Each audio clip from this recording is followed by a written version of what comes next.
ஓடி விளையாடு ஓய்ந்திருக்கலாகாது. அதுக்கு தான் சூப்பர் சரவணா ஸ்டோர்ஸ்ல சம்மருக்கு ஆடைகள் வாங்கும் போது outdoor games free.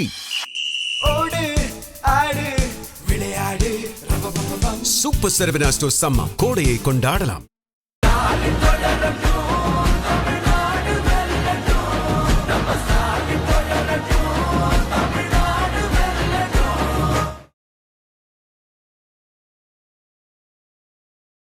Gas cylinder, ஐயோ நான் காலையிலேருந்து கியூவில் நிற்கிறேன் அப்படின்லாம் சொல்லிட்டு இருந்தாங்க. இன்னி வரைக்கும் சண்டை நிற்கலை, ஷிப்பும் வரல. அதான் கேட்குறேன். ஆனால் இப்போ அந்த கூட்டத்தெல்லாம் காணாமல் என்ன அதுதான் என்னன்னு கேட்குறேன். எனக்கு இப்போ இதுதான் சான்ஸ்னு சொல்லிட்டு ரஷ்யா என்ன பண்ணிட்டாங்க, அவங்க கிட்ட இருக்கிற நேச்சுரல் ரிசோர்ஸஸ்லாம் வாஸ்ட் சான்ஸே கிடையாது. 40% டிஸ்கவுண்ட்டில் கொடுக்குறாங்க ரஷ்யா. ஆமாம், யாரோனா வாங்கிக்காங்க எடுத்துக்காங்க அப்படின்னு. ஏன்னா யூரோப்புக்கு கிடையாதுன்ட்டாங்க, ரஷ்யா கிட்டேருந்து வாங்கிக்கலாம். இதில் இன்னொரு அட்வான்டேஜ் இருக்குது. ரஷ்யா கிட்டேருந்து வாங்கும்போது டாலர் பேமெண்ட் கிடையாது, நம்ம பணம் ரூபி. எல்லாம் என்ன நினச்சிட்டு இருக்காங்க, ரஷ்யன் ஆயிலுக்கு வந்து வெய்வர் கொடுத்தது இந்தியாவுக்காக, இந்தியா பணிந்து விட்டதுன்னு. ஜப்பான் எங்கே போவாங்க ஆயிலுக்கு? கோல்டு விலை டிக்ளைன் சொல்கிறான்.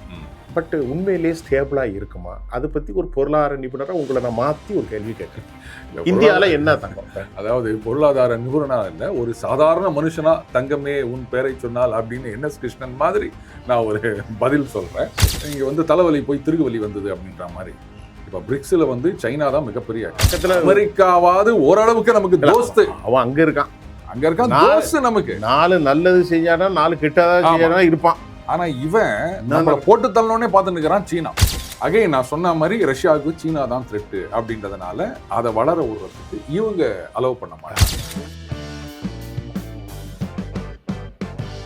வணக்கம் நேர்களே. இன்றைக்கு நம்ம மத்திய கிழக்கு போரில் அங்கே ஏற்படுகிற கடலாதிக்கத்தினுடைய மோதல்களை நாம் பேசுகிறோம். இந்தியா இந்த மாதிரியான ஒரு சர்வதேச பிராந்திய கிளர்ச்சி குழப்பத்தில் நாம் சந்திக்க போகிற பிரச்சனைகளை, அது பொருளாதார விவகாரத்தில் ரொம்ப முக்கியமாக நமக்கு கேட்கணும். நம்முடைய அன்பு தோழர் கண்ணியத்துக்குரிய திரு பஞ்சா அருண் அவர்களை கேட்கலான் இருக்கேன். அவர்களை வரவேற்று நிகழ்ச்சிக்கு போவோம். சார் வாங்க. வணக்கம். இப்போது நம்ம இந்த போர் பற்றி நீங்கள் எனக்கிட்ட ஒரு இன்டர்வியூ கொடுத்துருக்கீங்க. இப்போ நம்ம நாடு இந்தியாவில் நமக்கு வந்து ஏற்படுகிற உண்மையான பிரச்சனைகள் என்ன? அரசாங்கத்தின் சார்பில் ஒரு பதட்டமான அறிவிப்பானே ஒன்றும் இல்லை. நீங்கள் உடனடியாக கியூவில் நிற்கிற மாதிரியெல்லாம் ஒரு சூழல் வந்தது. இப்போ அப்படி இல்லை. இந்தியன் கேஸுகளும் அது இதுவும் ஓரளவுக்கு கிடைக்கின்றது. இந்த விஷயத்தை நீங்கள் எப்படி சொல்ல போகிறீங்க இந்திய மக்களுக்கு? ரைட். அதாவது நடுவில் ஒரு 2 நாள் பார்த்தீங்கன்னா பெட்ரோல் பங்க்கில் அவன் ஷாம்பு பாட்டிலெல்லாம் பெட்ரோல் வாங்கிட்டு போயிருந்தான். நம்ம பார்த்தோம், மெட்ராஸில் பார்த்தோன்னு. ஆமாம். அதுக்கப்புறமா அந்த கேஸ் சிலிண்டர், ஐயோ நான் காலையிலேருந்து கியூவில் நிற்கிறேன் அப்படின்லாம் சொல்லிட்டு இருந்தாங்க. இன்னி வரைக்கும் சண்டை நிற்கலை, ஷிப்பும் வரல. அதான் கேட்குறேன். ஆனால் இப்போ அந்த கூட்டத்தெல்லாம் காணமே என்ன? அதுதான் என்னன்னு கேட்குறேன். எனக்கு ஒரு உண்மை தெரியணும்னு சொல்லுவார்ல, அது என்ன படம்? முதல் மரியாதை. ஐயா எனக்கு ஒரு உண்மை தெரியும். அதாவது ஆயிலுக்கு பிரச்சனை இல்லைங்க, விலை ஏறி இருக்கு, நான் இல்லைன்னு சொல்லலை. ஆனால் ஆயில் வந்து நமக்கு தங்கு தடையில்லாமல் கிடைக்கிறது. இன்ஃபேக்ட் இந்த பிரச்சனை ஆரம்பித்த உடனே அமெரிக்காவில் என்ன பண்ணாங்க, ரஷ்யன் ஆயிலுக்கு அந்த சாங்ஷன்ஸ் வெய்வர் கொடுக்குறோம் அப்படின்னு சொன்னாங்க. பட் வெய்வர் கொடுத்தாலும் கொடுக்காட்டாலும் நம்ம கண்டினியூஸாக நம்ம வாங்கிட்டு தான் இருக்கோம். அது வந்து இந்த இன்சூரன்ஸ் இண்டஸ்ட்ரீஸ் இதுகளுக்கான ஒரு சமிக்ஞை. வெய்வர் இல்லை அப்படின்னு, சாங்ஷன் இல்லை அப்படின்னும் போது அதுக்கப்புறம் மறுபடியும் வந்து அந்த வெய்வர் வந்து எக்ஸ்டெண்ட் பண்ணியிருக்காங்க ரஷ்யன் ஆயிலுக்கு. ஸோ அந்த இன்சூரன்ஸில் ஒன்றும் பிரச்சனை கிடையாது. அதனால் நம்ம பாட்டுக்கு டைரெக்டாக லெஜிட்டிமேட் VLCCலேயே நம்ம வந்து இம்போர்ட் பண்ணி, அதாவது சட்ட ரீதியாக. ஆமாம். அது வேவரிங் கிடையாதுன்னா எவ்வளோ நாள்? How long? இப்போ மறுபடியும் ஒரு மாதம் தான். ஆமாம். பட் அந்த வெய்வரோ நோ வெய்வரோ சரி, அது வந்து இறக்குமதி பண்ணிட்டு தான் இருந்தோம். ஆனால் அமெரிக்கா, அந்த ஐரோப்பிய நாடுகள் உக்ரைன் வாருக்கு அப்புறம் ரஷ்யாவுடைய நேச்சுரல் கேஸ் அதுக்கு எதிராக தடைகள் போட்டிருந்தாங்க. இப்போ இதுதான் சான்ஸ்னு சொல்லிட்டு ரஷ்யா என்ன பண்ணிட்டாங்க, அவங்க கிட்ட இருக்கிற நேச்சுரல் ரிசோர்ஸஸ்லாம் வாஸ்ட் சான்ஸே கிடையாது. 40% டிஸ்கவுண்ட்டில் கொடுக்குறாங்க ரஷ்யா. ஆமாம், யாரோனா வாங்கிக்காங்க எடுத்துக்காங்க அப்படின்னு. ஏன்னா யூரோப்புக்கு கிடையாதுன்ட்டாங்க. அவங்க வந்து நான் வாங்க மாட்டேன், 27லேருந்து வாங்க மாட்டேன், 27லேருந்து நான் வாங்க மாட்டேன்னு சொல்லி இப்போவே வாங்காத அப்படின்ட்டு. ஆக்சுவலாக அங்கே போன டேங்கர்ஸ்லாம் இந்த இது ஆரம்பித்த புதுசில் நேராக இந்தியா காமிச்சிட்டாங்க, உனக்கு தேவையே இல்லை அப்படின்னு. ஸோ நேச்சுரல் கேஸும் வந்துட்டுருக்கு. பட் எல்பிஜியும் நேச்சுரல் கேஸ்லையும் ஒரு சின்ன வித்தியாசம் இருக்குது. ஏன்னா எல்பிஜி அப்படின்றது பெட்ரோல், இந்த க்ரூட் ஆயிலில் ரிஃபைன் பண்ணும்போது நமக்கு கிடைக்கின்ற பை ப்ராடக்ட். பட் பெரிய அளவில் அது கிடைக்காது, வெரி லிமிட்டட் குவான்டிட்டியில் தான். ஸோ அதனால தான் நம்ம வந்து பெரும்பாலும் கட்டார்லேருந்து நம்ம இறக்குமதி பண்ணோம். அதான் அங்கே ஃபுல்லாகவே நேச்சுரல் கேஸ் தான். ஆமாம், அந்த எல்பிஜியும் எல்பிஜி இருக்கு. ஆமாம், நேச்சுரல் கேஸ் நிறைய இருக்கு. ஆமாம். கத்தார்ல இருந்து நமக்கு ரெண்டுமே வருதா? ஆமாம், இயற்கை எரிவாயும் வருது, எல்பிஜியும் வருது. ஆமாம், ரைட். இப்போ அந்த எல்பிஜியில் தான் கொஞ்சம் குழப்பம். சரி. ஸோ அதுக்கு வந்து நம்ம என்ன பண்ணியிருக்கோம், அர்ஜென்டினா இந்த மாதிரி மற்ற நாடுகள் கிட்டேருந்து நம்ம மாற்றிட்டு இருக்கோம். இன்னைக்கு செய்தி என்னன்னா, அந்த எல்பிஜியில் எப்படி பெட்ரோலில் வந்து 20% எத்தனால் மிக்ஸ் பண்ணுறாங்க இல்லையா, அந்த மாதிரி எல்பிஜியில் இன்னொரு வேற ஒரு இது 20% மிக்ஸ் பண்ணி கொடுக்கலாம் அப்படின்னு ஒரு முடிவு எடுத்திருக்காங்க நம்ம நாட்டில். ஆமாம், ஆமாம். ஆயில் இப்போ ஒன்று கவனிக்கணும். நீங்கள் அன்னைக்கு கூட சொன்னீங்க, இந்த மாதிரி அமெரிக்காவில் அந்த கேலன் கேசோலின் விலை ஏறி விட்டது. உலகத்தில் பல நாடுகளில் ஏறி இருக்கு, நம்ம நாட்டில் ஏறல. அதுதான் ஒரு முக்கியம். ஆமாம், இது வரைக்கும் என்ன சொல்லிட்டு இருந்தாங்க, அது நீங்கள் மெட்ராஸ் நமக்கு 91 ரூபாயே நிற்குது. ஆமாம், பல வருஷமா, பல ஆண்டுகளா. ஆமாம், ஆமாம். இதுக்கு என்ன சொல்லுவாங்கன்னா, பாருங்க க்ரூட் ஆயில் விலை எவ்வளோ குறைஞ்சு போச்சு, ஆனாலும் பெட்ரோல் விலையை குறைக்கலையே அப்படின்னு. குறைச்சிருந்தாங்கன்னு சொன்னால் இன்னைக்கு ஓவர் நைட்டு 150 ரூபா ஆயிருக்கும் பெட்ரோல். என்ன ஆயிருக்கும் விலைவாசி? சிக்கலாயிருக்கும். சரி, இட் இஸ் லைக் நீங்கள் வந்து உங்கள் பையனுக்கு மாதம் ஒரு 500 ரூபா பாக்கெட் மணி கொடுக்குறீங்க. இந்த மாதம் ஏதோ போனஸ் வந்திருக்கு, இல்லை 2 மாதம் ஏதோ பெர்ஃபார்மன்ஸ் இதுன்னு சொல்லிட்டு உங்களுக்கு ஏதோ எக்ஸ்ட்ரா காசு வருது. நீங்கள் சரி வச்சுக்கிட்டா இந்தா அப்படின்னு சொல்லிட்டு 1000 ரூபா கொடுத்துட்டீங்கன்னு வச்சுக்கோங்களேன். 3வது மாதம் அது வரல, மறுபடியும் 500 ரூபான்னு சொன்னீங்கன்னா அவன் 1000 ரூபாய்க்கு செலவு பண்ணி பழகிருப்பான். இப்போ நீ 500 ரூபா 500 ரூபா தான் கொடுப்பேன் அப்படின்னு கத்துவான்.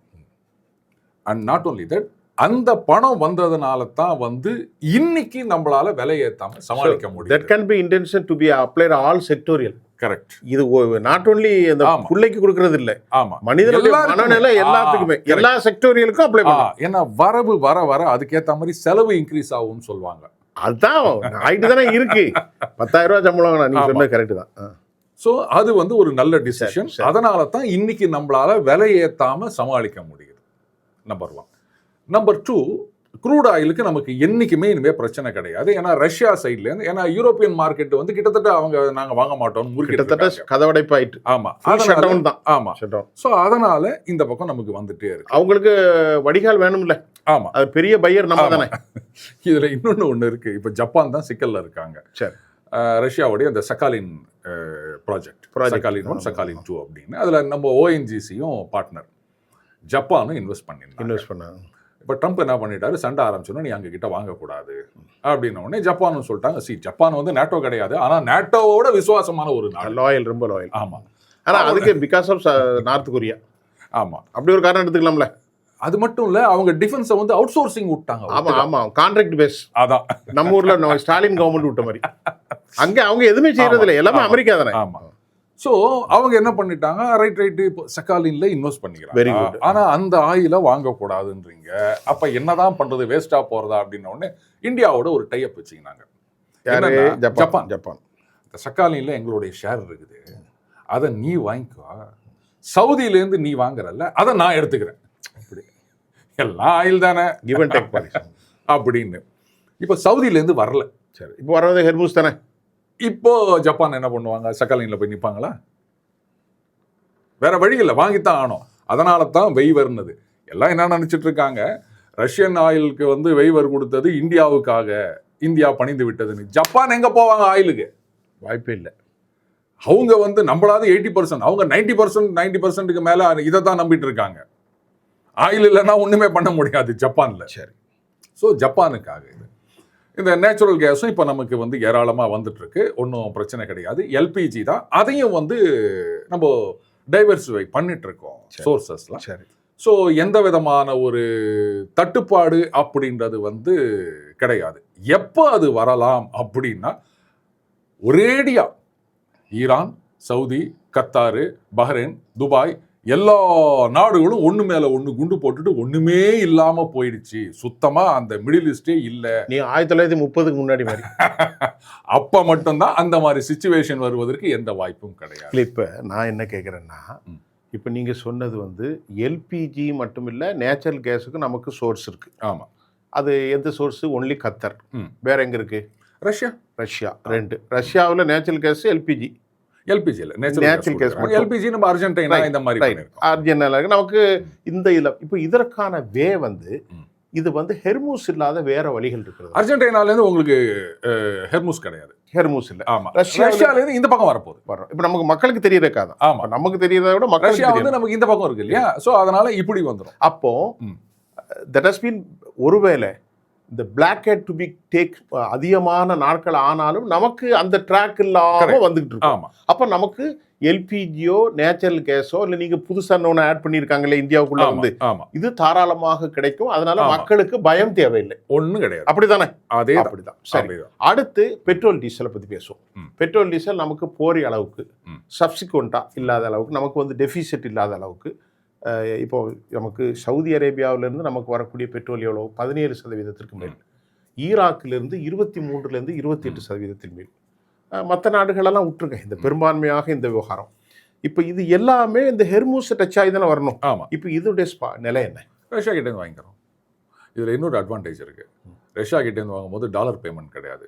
நம்ம பணம் ரூபிள். ரூபாய் அது இப்போ இது பிரிக்ஸ் யூனிட் இல்ல அது இன்னும் ஸ்டார்ட் ஆகல. போல பட் ரஷ்யா வந்து நேத்தைக்கு சொல்லியிருக்காங்க, சரி. நாங்க மறுபடியும் டாலர் சிஸ்டத்துக்குள்ள வரோம். சரி, அது நம்ம ரெண்டாவது இதில் கேட்டுறேன். ஆமா. இப்போ நம்ம காசு கொடுத்து வாங்கிடலாம், ம். நாளைக்கு தரம் மாப்பிள்ளைன்னு சொல்லிடலாம். ஆமா. அப்படி சொல்லலாம்ல. தாராளமா. பழைய பாக்கி என்னாச்சுமா குறிச்சு வை தாரேன். ஆமா. சொல்லிக்கலாம். இப்போ அப்போ இந்தியாவை பொறுத்தவரை இந்த எம்டிவியின் மூலம் நேயர்களுக்கு நீங்கள் சொல்லிடுங்க. எல்பிஜியோ அதாவது வீட்டுக்கான சமையல் அவங்க புரிகிற பாசையில் சமையலோ நம்ம பெட்ரோல் டீசலுக்கு எந்த பிரச்சனையும் கிடையாது. எந்த பிரச்சனையும் கிடையாது. அது ஹெர்மூஸ் பிளாக் ஹெட் ஆனாலும் நமக்கு பிரச்சனை இல்லை. அதுக்கு நீங்கள் இடத்த சொல்லிட்டீங்க. அர்ஜென்டினாலேருந்து மற்ற நாடுகள்லாம் வந்துருச்சு. ரைட். விளைவுகளும் அதிகமாக உயர்வதற்கான வாய்ப்பு இல்லை. ஏன்னா ஏற்கனவே நம்ம வந்து அந்த ஒரு த்ரெஷோல்டு ஹையரா வச்சிருந்ததுனால இப்போ வந்து அந்த ஒரு குஷன் இருக்கு. இவ்வளோ நாளா அந்த $60 இருந்தப்பவும் நம்ம $100 தான் வித்துருந்தோம். ஸோ இப்போ வந்து இது 120, ஆக்சுவலாக பேப்பர் தான் வந்து 120, பட் ஆக்சுவலாக 150 அப்படின்லாம் ஆகுது. But still we are managing. அங்கேருந்து வந்தால் தான் நீங்கள் வந்து இப்போ ரஷ்யாலேருந்து வாங்குறோம் அப்படின்னும் போது அது கொஞ்சம் விலை. இப்போ நமக்கு மெயின் சோர்ஸு இப்போ இந்த மத்திய கிழக்கு நாடுகளே தவிர ஒன்று ரஷ்யா, இன்னொன்று அர்ஜென்டினா, அதுக்கப்புறம் நைஜீரியா, ஆப்பிரிக்கன் கண்ட்ரீஸ் நிறைய வச்சிருக்கு. அந்த ரூட்டுக்கு ஹெர்மூஸ்க்கு சம்பந்தமே கிடையாது. நிறைய பேர் சம்பந்தமே கிடையாது. ஆப்பிரிக்கா அப்படி கீழே இருக்கு, அப்படியே கீழாக்க வந்து இந்தியன் ஓஷன்ல வந்து நம்ம ஊர்ல வந்து இப்போ நம்ம ஸ்ட்ராங்கா நிக்கலாம். நிச்சயமா. சரி, இப்போ எனக்கு என்ன ஒரு உண்மை தெரியணும். அருண் சார்ட்ட எனக்கு ஒரு உண்மை தெரிஞ்சாகணும். இப்போ நம்ம கடையில் நிறைய பேர் கேட்டால் 6000 ரூபாய்க்கு எங்களால் வாங்க முடியல. நிறைய கடை க்ளோஸ் பண்ணியிருக்காங்க மெட்ராஸில், டீ கடை எல்லாமே இல்லை. இதுக்கு என்ன காரணம்? அதாவது முதல்ல வந்து அந்த கமர்ஷியலுக்கான இதை நிறுத்துறோம்னு சொன்னாங்க. அப்புறம் 20% சொன்னாங்க. இன்னைக்கு 70% ரிலாக்ஸ் பண்ணிட்டாங்க. சரி. அதாவது 100 சிலிண்டர் கடைகளுக்கு கொடுத்திருந்த இடத்துல 70 சிலிண்டர் இப்போ கொடுக்குறாங்க. சரி. விரைவிலேயே இதை நாங்கள் இன்க்ரீஸ் பண்ண போறோம் அப்படின்னு சொல்றாங்க. அப்போ மிஞ்சி போனா 30 கடைகள் தான் மூடி இருக்கணும். ஏன் எல்லா கடைகளும்? அதுதான் தெரியல. எனக்கு ஒரு உண்மை தெரியணும். இது வந்து என்னன்னா ஒரு பதட்டம், கிடைக்காம போயிடுச்சு. இல்ல பதட்டமா இல்லைன்னா அந்த டிஸ்ட்ரிபியூட்டர்ஸ்லாம் இருக்காங்க இல்லையா, இவங்க ஏற்படுத்த ஒரு ஆர்டிஃபிஷியல் டிமாண்டா? இல்லை, என்ன கேட்டால் டிஸ்ட்ரிபியூட்டர்ஸை பொறுத்த வரைக்கும் ஈவன் இந்த எல்பிஜி சிலிண்டர் தட்டுப்பாடு வந்தப்போ நிறைய பேர் சொல்லியிருந்தாங்க, அது பாருங்க ஒன்றும் இல்லைங்க, ஒரே நாளில் எல்லாரும் வந்து புக் பண்ணிங்கன்னா எப்படிங்க இது பண்ண முடியும், இதுதான் பிரச்சனை, சிலிண்டர்லாம் எல்லாம் இருக்குது அப்படின்னு இருக்கு அவைலபிள். ஆமாம். அதுக்கப்புறம் ஒரு வாரத்தில் ஜனங்கள்லாம் புரிஞ்சுக்கிறாங்கன்னு வச்சுக்கோங்களேன். இது வந்து ஒரு ஆர்டிஃபிஷியல் ஸ்கார்சிட்டி அவங்க கிரியேட் பண்ணுறாங்க அப்படின்றத விட, நாளைக்கு கிடைக்கலன்னா என்ன பண்றது அப்படின்ட்டு நம்ம 2 எக்ஸ்ட்ரா புக் பண்ணி வைப்போமே அப்படின்னும் போது அந்த ஹெவி டிமாண்ட் வரத்தானே. இல்ல அப்படி எக்ஸ்ட்ரா கொடுப்பாங்க அவங்களுக்கு. அந்த 25 நாள் கழிச்சு தானே பண்ண சொல்றாங்க. அது கரெக்ட். இப்போ அந்த கமர்ஷியல் வணிகம். ஆமா. அப்போ வந்து அவங்க வந்து இன்னும் வேணும் 2 எக்ஸ்ட்ரா வாங்கி வச்சுப்போம் அப்படின்னாங்கன்னா அப்போ வந்து அந்த டிமாண்ட் அதிகமாகும் போது அது கொஞ்சம் டிலே ஆகிற மாதிரி தெரியும். பட் எல்லாம் கரெக்டுப்பா, அது பாட்டுக்கு வருதுப்பா அப்படின்னு சொன்னா எந்த பிரச்சனையும் கிடையாது. இதுல இன்னொன்னு, கவர்மெண்ட்ல என்ன பண்ணியிருக்காங்க, இந்த மாதிரி சென்னை மாதிரியான பெரிய பெரிய மெட்ரோ சிட்டிஸ்லாம் இந்த பிஎன்ஜின்னு சொல்லுவாங்க, பைப்டு நேச்சுரல் கேஸ். எப்படி குழாயில தண்ணி வருமோ அந்த மாதிரி குழாயில கேஸ் வரும். அதாவது உருளை இல்லாமல், சிலிண்டர் இல்லாமல். ஆமா, நம்ம பைப் கனெக்ஷன் மாதிரி யூனிட் கனெக்ட் பண்ணிடுவாங்க. ஆமா, மீட்டர் வச்சிருவாங்க. அது பாட்டுக்கு எப்போ வேணுமோ நீங்க வந்து இது பண்ணிக்கலாம். ஜஸ்ட் ஏதோ some modifications, very limited amount தான் அது, டெபாசிட் கூட பெரிய பிரச்சனை இல்லை. ஆமா, அது வந்து இன்னும் சேஃப்னு சொல்றாங்க. ஏன்னு கேட்டீங்கன்னா எல்பிஜின்றது வந்து கொஞ்சம் வெயிட்டான கேஸ். ஸோ லீக் ஆச்சுன்னு சொன்னா தரை லெவல்ல அது படர்ந்துடும். இது பிரச்சனை இல்லை. இது வந்து லைட்டர் கேஸ். ஸோ லீக் ஆச்சுன்னா கூட ஒரு என்ன சொல்றது, நடக்காத விஷயமா லீக் ஆச்சுன்னா மேல போயிடும் அது. நம்ம அட்மாஸ்பியர் இதை விட அது லைட். அதனால அது மேல போகும். அது போயிடும். அது ஒரு சேஃப், ஆமா, ஒரு சேஃப் ஜோன்ல இருந்த மாதிரி ஆமா, நம்ம சமைக்கிற மாதிரி. ஆமா. அதுக்கப்புறம் விலையும் கம்பேரிட்டிவ்லி கொஞ்சம் கம்மி, அதோட கம்மி. ரெண்டாவது நீங்க ஒரு சிலிண்டரை வாங்கிட்டு இன்னொரு சிலிண்டரை எங்க வைக்கிறதுன்னு அதுக்கு ஒரு இடம் தேடிட்டு இருக்கணும். இருக்க முடியாது. இப்ப அது கிடையாது. நம்ம கரெக்டா அந்த யூனிட்டுக்கு பணத்தை கட்டியாச்சுன்னா ஆமா. வந்துகிட்டே இருக்கும். எல்லாத்துக்கும் மேல இப்ப அந்த கிச்சன்ல அந்த மேடைக்கு கீழே சிலிண்டருக்குன்னு ஒரு கபோர்டு வச்சிருக்கோம்ல, ஆமா, அதுல இன்னும் 4 பாத்திரத்தை வாங்கி நீங்க அடுக்கி வச்சுக்கலாம். அடுக்கலாம். நீங்க பொம்பளைகளுக்கு வழியை சொல்லி கொடுக்கீங்க, பாத்திர கடையில போய் இன்னும் கொஞ்சம் வாங்குங்க. ஏன்னா ஆசையா போ 2 விஷயத்துல தான் நம்ம பெண்களுக்கு ஆசை. இந்த மாதிரி பாத்திரம், இன்னொன்னு இது. ஆமா, அது இப்போ வாய்ப்பே இல்லை. ஆமா. சரி, இப்போ இன்னொரு கேள்வி அருண் சார்ட்ட. இப்போ ஒரு பொருளாதார நிபுணரா நான் உங்களை மாத்துறேன். மாத்தலாமா? மாத்துங்க. மாத்துறேன். இப்போ ஐயா டி-டாலரைசேஷன் கோட்பாடை பத்தி நம்ம 2வது பேசுவோம். இப்போ இன்னைக்கு டைம் இல்லை. இப்போ டி-டாலரைசேஷன் வரும்போது அமெரிக்காவில் ஃபெடரல் வங்கியில் வட்டி வீதத்தை குறைக்கல. இப்போ 2400 டன்னு ஸ்டாக் வச்சிருக்கிறதாக அறிவிக்கிறாங்க China. There trying to more investment கோல்டில். கோல்டு விலை டிக்ளைன் சொல்கிறான். பட் உண்மையிலேயே ஸ்டேபிளாக இருக்குமா? அதை பற்றி ஒரு பொருளாதார நிபுணராக உங்களை நான் மாற்றி ஒரு கேள்வி கேட்குறேன். இந்தியாவில் என்ன தங்கம்? அதாவது பொருளாதார நிபுணனா இல்லை, ஒரு சாதாரண மனுஷனா தங்கமே உன் பேரை சொன்னால் அப்படின்னு NS கிருஷ்ணன் மாதிரி நான் ஒரு பதில் சொல்கிறேன். இந்த தங்கம் அண்டு வெள்ளி கண்ணாவினான்னு போயிருந்தது. தங்கமே என்றாலும் நம்ம அது வெள்ளி விலை கண்ணாவினான்னு போயிருந்தது. 350 380 வரைக்கும் போச்சுங்க. அதை திட்டமிட்டு அடிச்சு நொறுக்கினாங்க. இன்னைக்கு 250 வந்து அப்படியே நின்று ஊசலாடிட்டு. சரி, அதே மாதிரி தங்கமும் சரன்னு போச்சுங்க. இப்போ அந்த 13 to 14 அந்த பேண்ட்லயே ஓடிட்டு இருக்கு. 13ன்னா எவ்வளோ? 1.13 இல்ல அதாவது ஒரு கிராம் வந்து 13,800 14,000 வரைக்கும், 12,000 வரைக்கும் வந்துச்சுல்ல. ஆமா, குறைஞ்சது. இப்ப அப்படியே நிக்குது. 13ல இருந்து 14 இந்த பேண்டுக்குள்ளேயே 1 கிராம் நிக்குது. டி-டாலரைசேஷன் வருவதற்கு அமெரிக்கா என்னைக்குமே அலோவ் பண்ண மாட்டாங்க. அமெரிக்கா பண்ணட்டு நேச்சரா வந்துருமா? இப்ப பிரிக்ஸ்ல இந்தியா வந்து 5 நாடுகள் அடுத்த காயின் யூனிட் யூஸ் பண்ண போறாங்களா? அக்டோபர்ல வரக்கூடிய கிடையாது. அது இப்போதைக்கு பெர்மனன்ட்லி ஷெல்வ்டு. இது வந்து இந்தியா ஆரம்பத்துல இருந்தே இது ஏத்துக்கல. காரணம் என்னன்னா, நீங்க வந்து தலைவலி போய் திருகுவலி வந்தது அப்படின்ற மாதிரி இப்போ பிரிக்ஸ்ல வந்து சைனா தான் மிகப்பெரிய எக்கானமி, டாமினேட். அப்போ எல்லாமே யுவான் டினாமினேட்டட் ஆயிட்டு அங்க யுவானுடைய வேல்யூ அப்படின்றது அதிகமா போயிடும். இப்ப நமக்கு சிக்கலுங்கிறீங்க.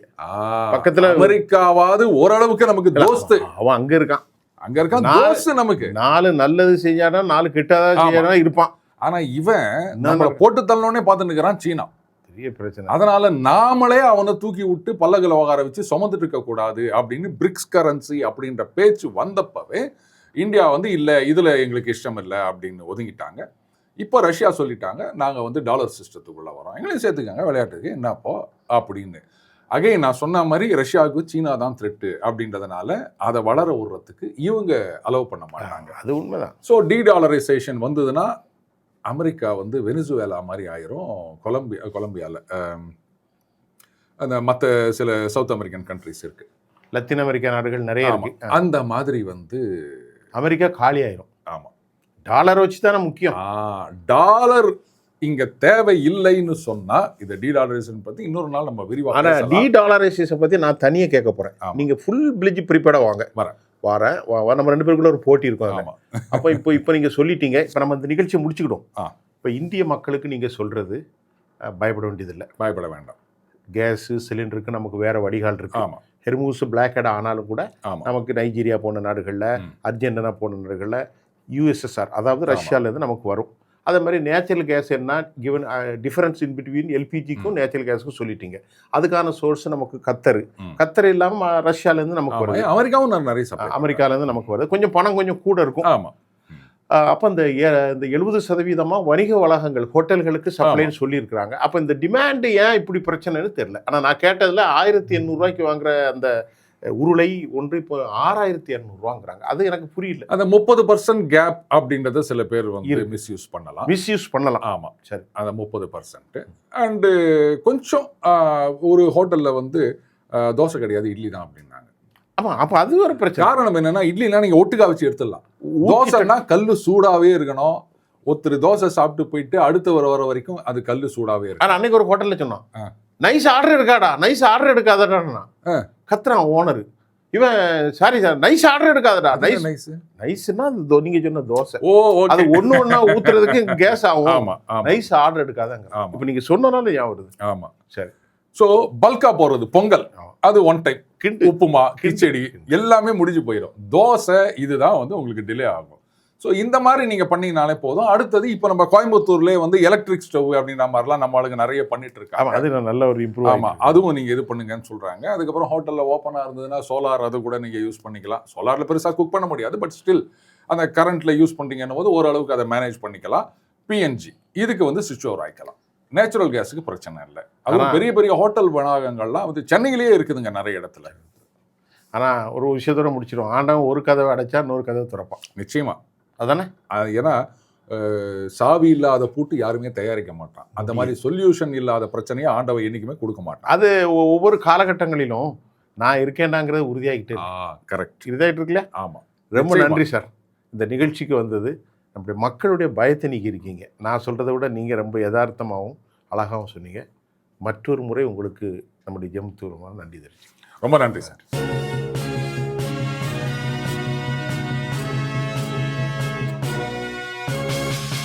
ஓடி விளையாடு ஓய்ந்திருக்கலாகாது. அதுக்கு தான் சூப்பர் சரவணா ஸ்டோர்ஸ்ல சம்மருக்கு ஆடைகள் வாங்கும் போது outdoor games free. Super Saravana stores summer கோடையை கொண்டாடலாம்.